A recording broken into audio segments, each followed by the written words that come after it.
What it do? Welcome back. How's your day going? Good? Bad? I'm genuinely asking. Honest.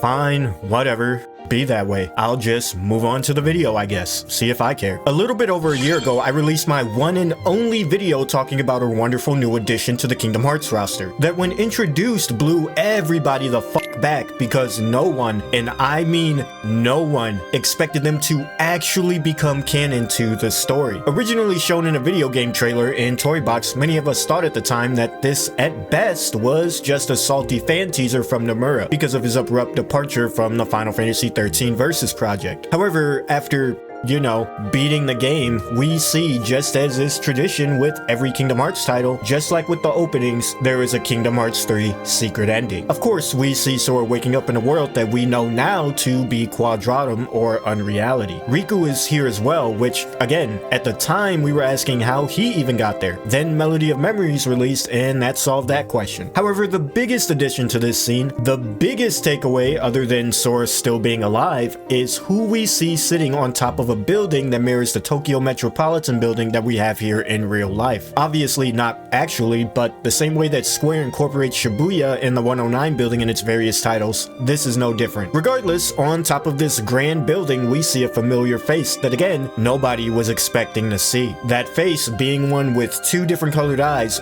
dripped in nothing but black, and rocking a sweet ass jacket. The man, the literal myth. See what I did there? See, because he's from Quadratum, which is Unreality, a world of fiction, myth. You get you got it. And possibly even the legend Yozora. Now, Yozora, for as long as Kingdom Hearts 3 has been released, really doesn't have a whole lot going for him in terms of lore. Even after the release of KH3 Remind, sure, we actually got to hear him speak, which, by the way, Dylan Sprouse, literally my childhood. So personally, a fantastic choice. Sora? You're Sora? Huh? You know who I am? Sure. I've heard of you. Here I am in your life. Here you are in mine. Yes, we have.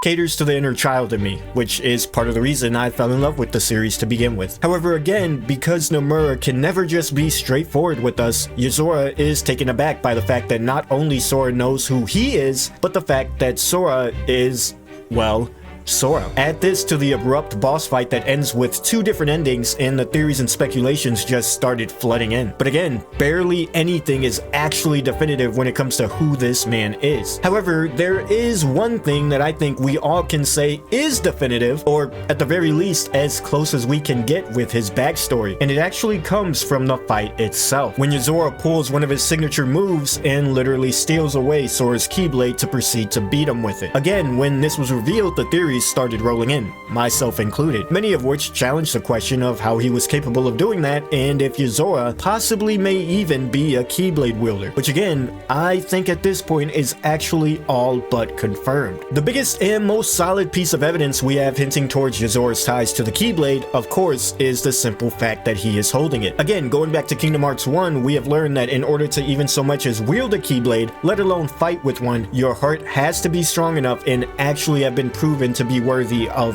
the Keyblade. If anyone not deemed worthy were to wield one, it would simply transfer back to the original owner. Again, we see the opposite effect of this and the point that caters in Yozora's favor of being a Keyblade wielder in other instances with other characters such as Riku. In both Kingdom Hearts 1 and Kingdom Hearts days, we see Riku holding another wielder's Keyblade. Of course, because he had long since been deemed worthy of being a Keyblade wielder all the way back in Birth by Sleep. And even more recently in Kingdom Hearts 3 with Sora in the Master's Defender. So again, unless there's some sort of plot hole that we don't know about when it comes to the rules of Unreality, the simple fact that Yozora takes Sora's Keyblade in and of itself solidifies at the very least his ties to the Keyblade, which leads us to Exhibit B.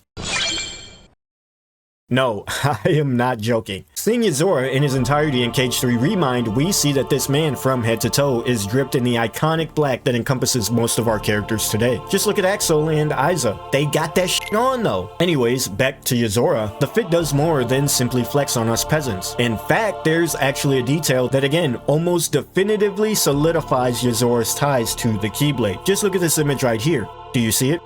Okay, well, what if I were to do this? Do you see it now? Yep, That's right. Look at his sleeve. What do you see? Wouldn't you think my collection's complete?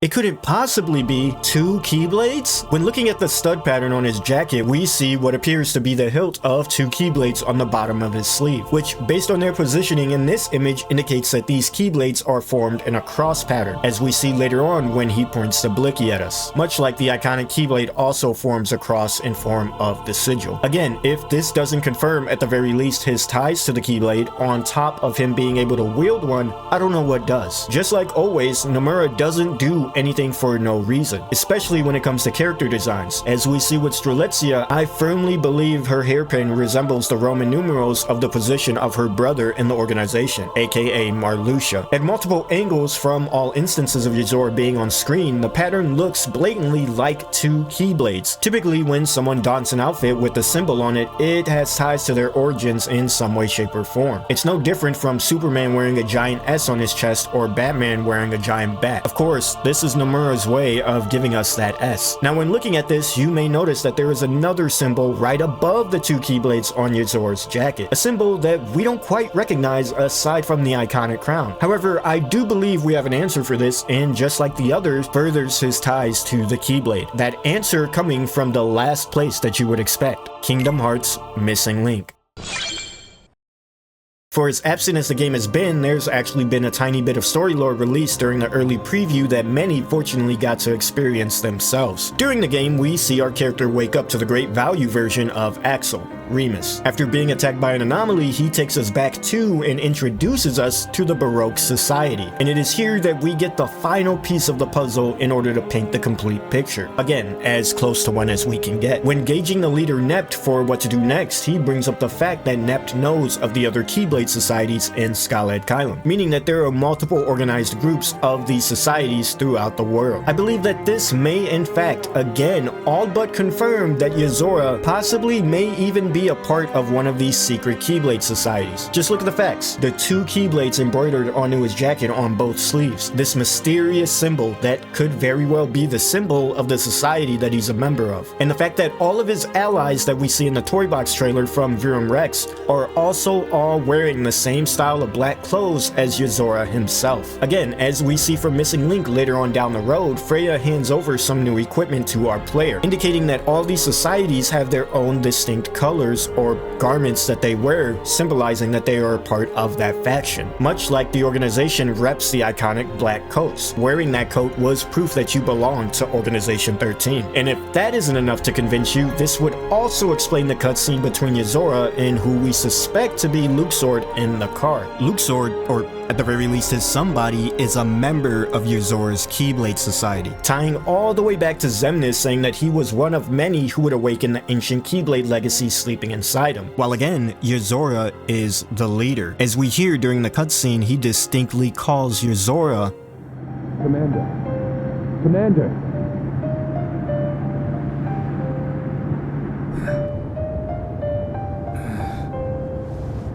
Impressive, is it not?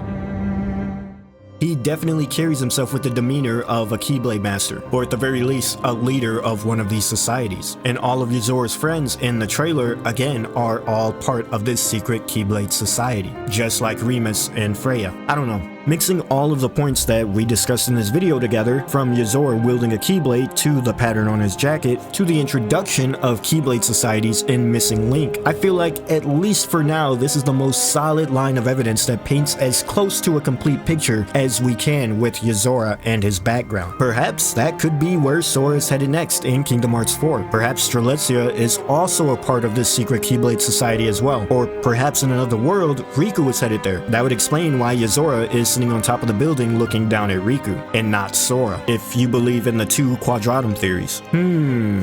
Gets you thinking, doesn't it?